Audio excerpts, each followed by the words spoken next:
Yeah, we're looking forward to welcoming Coach Hodgson and Arkansas State in here. It's been 8 years with Brian, really good 8 years.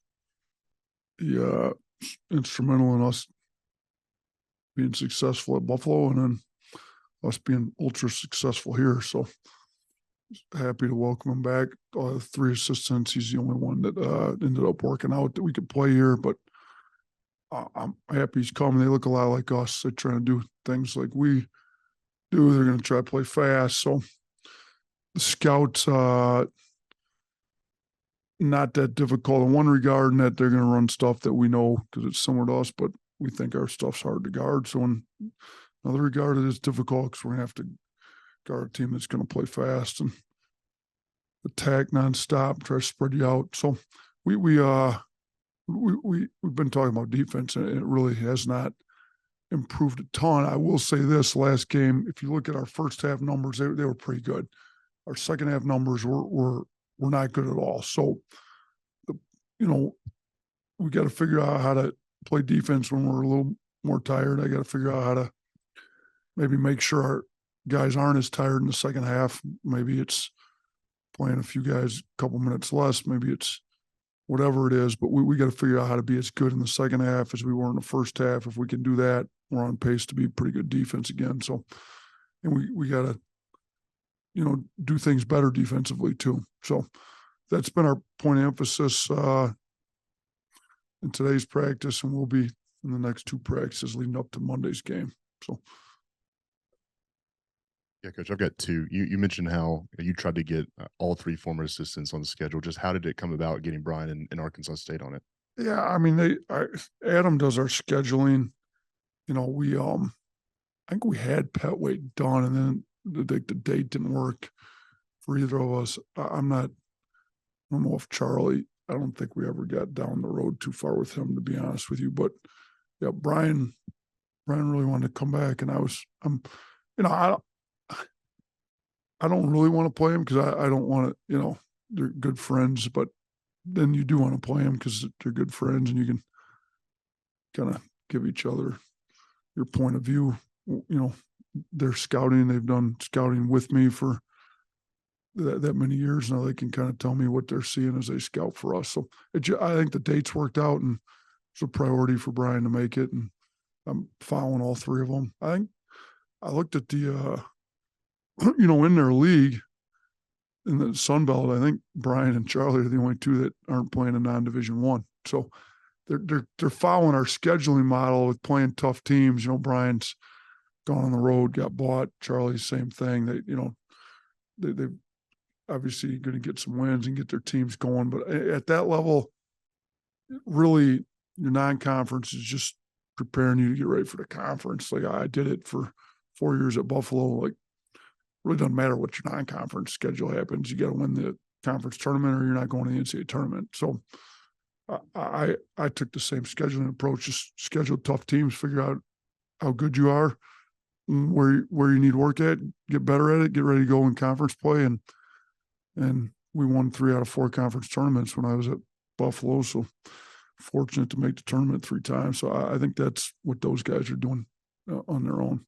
And then quickly, I just want to ask about Nick Pringle, if you had an update on where things stand with him. Yeah, he's suspended indefinitely for right now, just for conduct detrimental to the team. Nothing serious off court or anything, just with in-house, just it's a standard that we want our guys to uphold, and he wasn't upholding it. And I still love Nick. I think hopefully he get himself figured out and be back with the team shortly.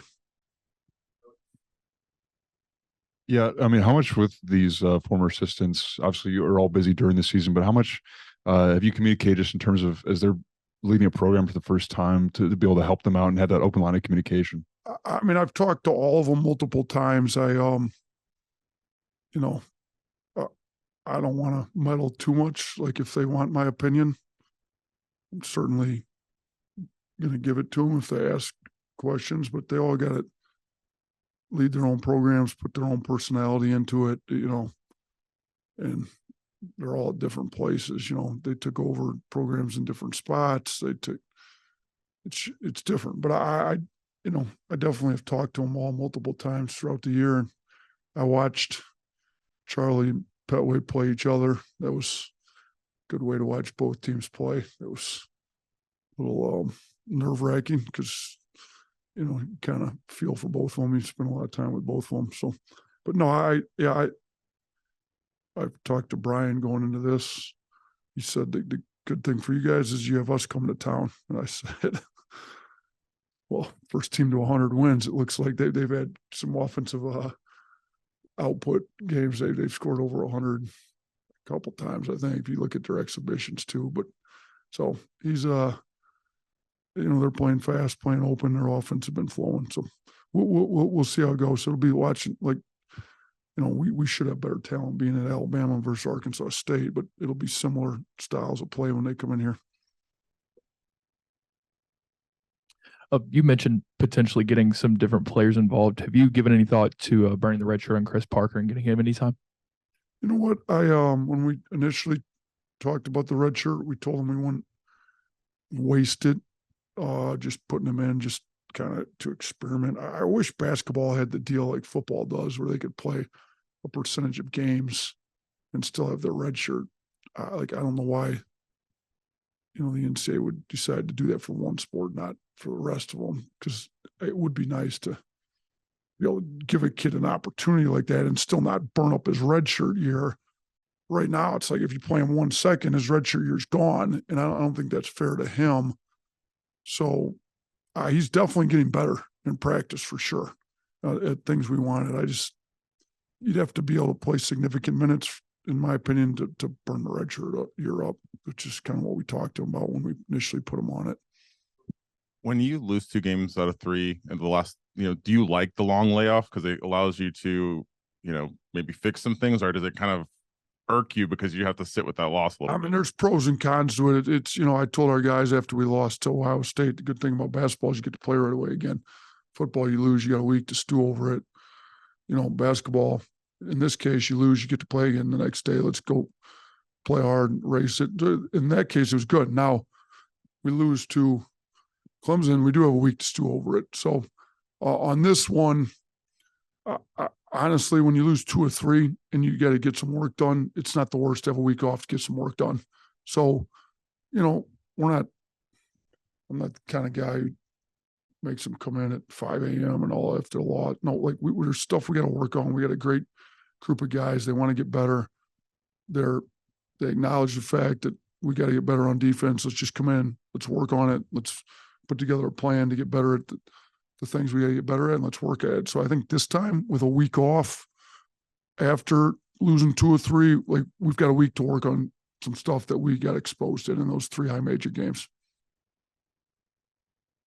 With Pringle being out, how big is Sam going to be stepping up off the bench? Yeah, all the guys off the bench are going to get a little bit better chance now. Like I think he played 21 minutes last game. So those, if he can't get back by Monday, those are 21 minutes that'll get distributed. I think Milwaukee will get some. Looking, Sam have a chance to get some more minutes. Guys like Davin and Mo Diabate probably get a chance to get some minutes. They both had good practices here lately. So yeah, I think everybody will have a chance to get some more minutes, and we'll see how they do with the initial minutes they get to see how many more minutes they get throughout the game. All right, thanks.